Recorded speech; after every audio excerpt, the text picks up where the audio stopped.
भोंदू अशोक खरातला आज पुन्हा एकदा कोर्टासमोर हजर करण्यात आलं। तिसऱ्या गुन्ह्यामध्ये खरातला न्यायालयीन कोठडी मिळाली आहे, पण चौथ्या गुन्ह्यामध्ये त्याच्या पोलीस कोठडीची मागणी करण्यात आली आहे। उद्या पुन्हा एकदा त्याला कोर्टासमोर हजर केलं जाईल। त्यामुळे खरातचे पाय अजूनच खोलात जाताना दिसतायत। पण सुरुवातीला माज दाखवणारा हाच खरात आता पुरता हादरलाय। त्याला फरार बायकोबद्दल माहिती नाही, पण मुलाची त्याला काळजी सतावते आहे। नेमकं काय घडतंय खरात बाबत पाहूया।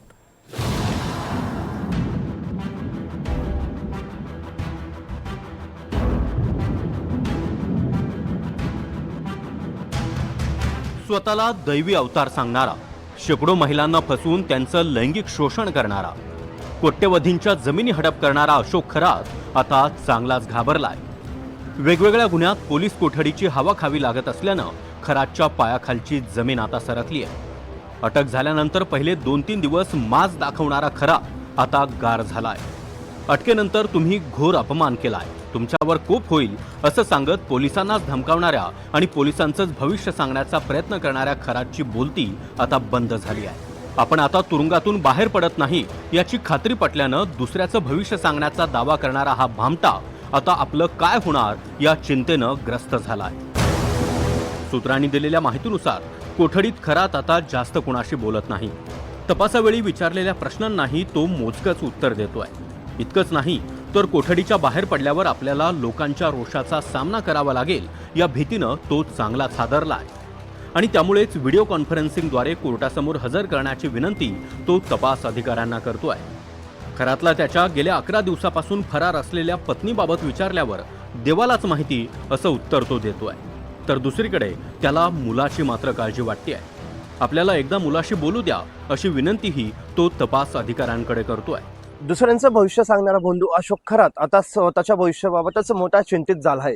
त्याला आता कळून चुकलं आहे की आपलं मरण हे तुरुंगातच आहे, त्यामुळे तो अधिकच भयभीत झाला आहे।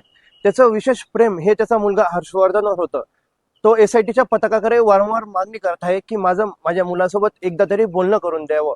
एकंदरीतच या सर्व गोष्टी पाहता आता त्याला हे स्पष्ट झालंय की आपलं मरण हे तुरुंगातच होणार असून तो आता कुटुंबियांच्या प्रती मोठी चिंता व्यक्त करताना दिसून येत आहे। अशोक खरातच्या अडचणी दिवसेंदिवस वाढतायत। त्याच्या विरोधात आतापर्यंत 15 गुन्हे दाखल झाले आहेत। पीडित महिलांचे जबाब, त्याच्या कार्यालयातून पुरावे गोळा करणं, त्याच्या जमिनीचे व्यवहार तपासण्यासोबतच समता पतसंस्थेतील गैरव्यवहारावरून तपास यंत्रणांकडून खरात विरोधातला फास आता आवळला जातोय। त्यामुळे लोकांचं भविष्य सांगण्याचा दावा करणारा खरात आता स्वतःचं भविष्य ओळखून बसलाय असं अंधश्रद्धा निर्मूलन समितीच्या कृष्णा चांदगुडे यांनी म्हटलंय। दैवी शक्तीचा दावा करून दुसऱ्याचे भविष्य सांगणारा भोंदू खरात हा आज मात्र स्वतःच्या भविष्याबाबत चिंतित आहे। खरं तर त्याला अटक झाल्यानंतर त्याने पोलिसांनाही भविष्य सांगण्याचा दावा त्यांनी केला होता, अशी आम्हाला खात्रीशीर माहिती मिळालेली आहे। ज्याला स्वतःचं भविष्य कळालं नाही तो दुसऱ्याचं भविष्य कसं सांगू शकेल हा या निमित्ताने प्रश्न उपस्थित होतो। त्याचा दैवी चमत्काराचा आणि ज्योतिषाचा जावा हा आज फोल ठरलेला आहे। खरं तर फल ज्योतिष ही अंधश्रद्धा आहेत, थोतांड आहेत, स्वप्न विकण्याची कला आहेत। त्यामुळे कोणीही याच्या मागे लावून आपलं आयुष्य बर्बाद करू नये असं आवाहन महाराष्ट्र अंधश्रद्धा निर्मूलन समिती करत आहे। दरम्यान खरातला आज पुन्हा व्हीसीद्वारे कोर्टासमोर हजर करण्यात आलं होतं। त्यावेळी न्यायाधीशांनी आरोपीला नाव विचारलं। पोलिसांविरोधात मारहाणीची तक्रार आहे का असंही कोर्टानं विचारलं। न्यायाधीशांच्या प्रश्नावर खरातनं नाही असं उत्तर दिलं। तपास अधिकाऱ्यांनी खरातला चौथ्या गुन्ह्यात वर्ग करण्याची परवानगी मागितली। तिसऱ्या गुन्ह्यातील पोलीस कोठडीचा हक्क अबाधित राखून चौथ्या गुन्ह्यात ताबा मिळावा अशी मागणी सरकारी वकिलांनी केली। खरातला तिसऱ्या गुन्ह्यात न्यायालयीन कोठडी सुनावण्यात आली आहे। आता आरोपी तुरुंगात जाईल, त्याची वैद्यकीय तपासणी होईल आणि त्यानंतर ताबा घेण्याच्या सूचना कोर्टानं दिल्या। खरातला उद्या पुन्हा एकदा कोर्टासमोर हजर केलं जाणार आहे। अनेक राजकीय नेत्यांसोबतचे संबंध, अधिकाऱ्यांसोबत असलेली उठबस आणि सामान्य महिला आणि भाविकांना फसवून जमवलेली माया या बळावर खरातनं कोट्यवधीची संपत्ती निर्माण केली आहे।